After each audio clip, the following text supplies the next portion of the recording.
Welcome to my top 10 players of all time. I know ESPN just came out with their list, and when I saw the list, I was like, oh, hell no, this is not the top 10 players of all time. But let's go over who they had. They had Shaq at number 10, completely disagree.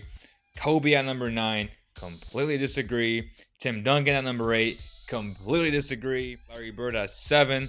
Wilt Chamberlain at 6, Magic Johnson at 5, Bill Russell at 4, Kareem AbdulJabbar at number 3, LeBron at number 2, and MJ at number 1. Well, I don't know if you guys are going to love me or hate me after this, but this is my list, so let's get to it. But before we do, though, slap a like button, share with all your NBA fans, and drop your comments below. So at number 10, I have Wilt Chamberlain. And I know a lot of you oldies will say, well, what are you talking about? He averaged 30 points a game, 23 rebounds, and 4.4 assists per game. And I tell you, I don't care. The fact of the matter is he played in an era where there wasn't as much athleticism, as much competition, and for that he needs to be sanctioned. So I have Wilt Chamberlain at number 10. As great as he was, and I understand he had a great history with women, and he scored 100 points in one game. That's all good and dandy, but at the end of the day, if he played in today's NBA, or even in still in the 80s, he still would have probably been very good. But in today's NBA, he would not be as good, in my opinion. Let me know what you guys think, though. At number 9, I have Larry Bird. Again, same argument. He'd be an exceptional shooter in today's NBA, but with the speed and athleticism, he would not be as good. He would get torched defensively. I would attack him every single time. So for that and for everything that he accomplished, so let's go over his accomplishments real fast. 24.3 points per game, 10 boards a game, 6.3 assists, 1.7 steals. I get it. He was a big part of revitalizing along with Magic Johnson in the NBA. I understand that. Celtics-Lakers rivalry in the 80s was phenomenal. At number 8, I know a lot of you guys may be upset, but man, I got Kareem AbdulJabbar at number 8. Which that means I got Shaq a lot higher, man. You'll see how high I have Shaq, though. At number 8, though, Kareem. Okay. Kareem, all-time great big man. Again, I don't think he would be as good in today's NBA.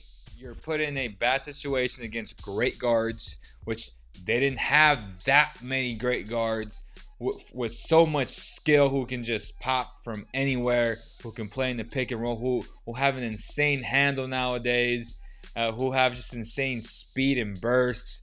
If you put him in today's NBA, who would he be most comparable to? Maybe a little bit better than the Rudy Gobert. I'm telling you, man, I just don't buy into these older guys being that good. I just don't see it. So for that reason alone, and I'm not saying he wasn't great, he'd still be an all-star in today's NBA, but he wouldn't be as good as he was, in my opinion. So number 8, Kareem AbdulJabbar. And number 7, I got Magic Johnson. That's right, Magic Johnson, one of the best point guards to ever live. I think when it's all said and done, Steph Curry will be the best point guard to ever live. So for that reason alone and everything that he accomplished, I got Magic at number 7.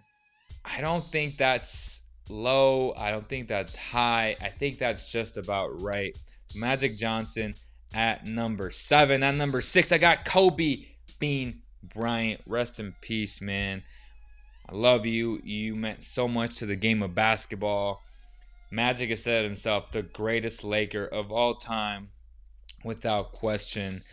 Kobe Bryant, we can go on and on and on about his accomplishments, his competitive spirit. I got him at number 6. At number 5, Tim Duncan, greatest power forward of all time.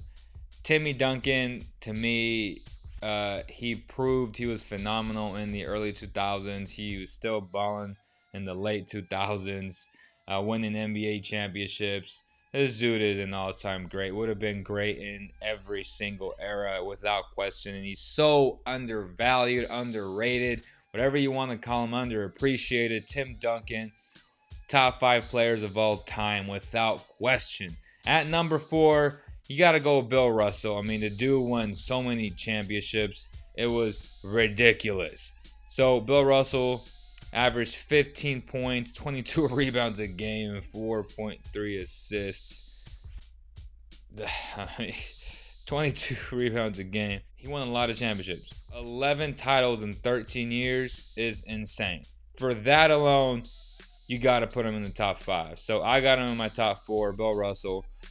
Let me know what you guys think. At number 3, which that means you have Shaquille O'Neal, the greatest big of all time in my opinion. The guy was just dominant.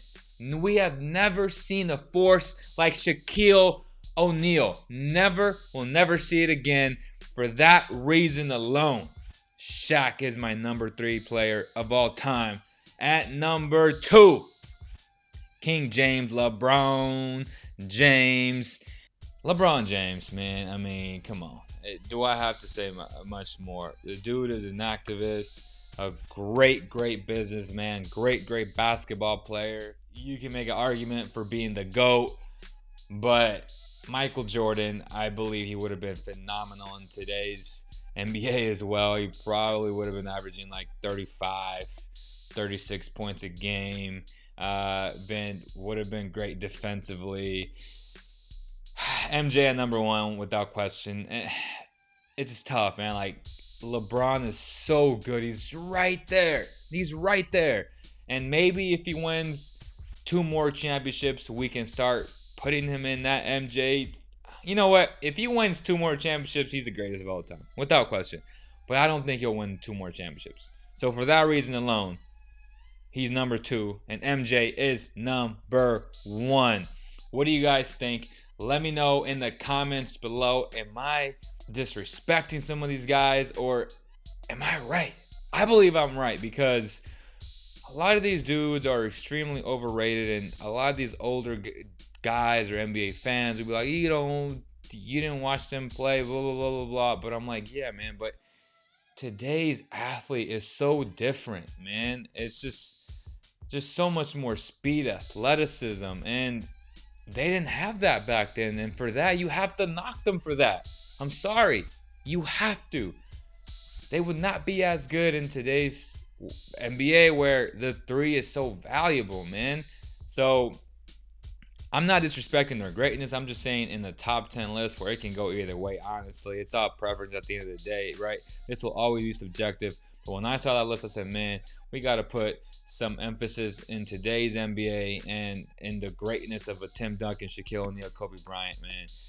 Thank you guys so much. Hopefully you guys enjoyed this video, and I'll see you guys on the next one.